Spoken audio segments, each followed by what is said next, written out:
السلام علیکم ورحمۃ اللہ وبرکاتہ۔ میرے بھائیوں اور دوستوں، لوگ پوچھتے ہیں کہ اگر مغرب کی ایک رکعت نماز امام کے ساتھ ملی ہو تو بقیہ 2 رکعت نماز امام کے سلام پھیرنے کے بعد کیسے پوری کرے؟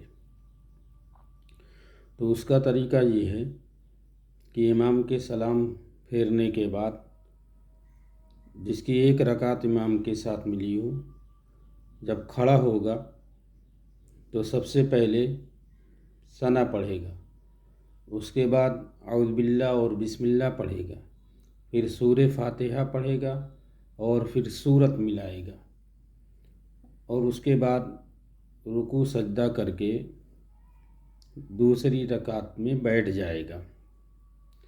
یہ اس کی دوسری رکعت ہوئی، اور قرأت کے لحاظ سے پہلی رکعت۔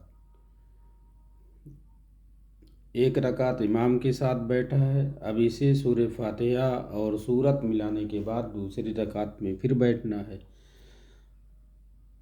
اب دوسری رکعت پوری کرنے کے بعد اب تیسری رکعت میں جب کھڑا ہوگا تو بسم اللہ پڑھنے کے بعد سورہ فاتحہ پڑھے گا، پھر سورت ملائے گا، اس کے بعد تیسری رکعت پوری ہو جائے گی۔ التحیات، درود شریف، دعائے معصورہ پڑھنے کے بعد سلام پھر دے گا۔ اب اس کی 3 رکعت پوری ہو گئی۔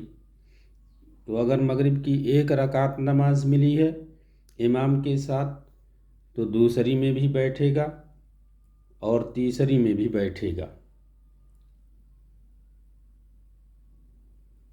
السلام علیکم ورحمۃ اللہ وبرکاتہ۔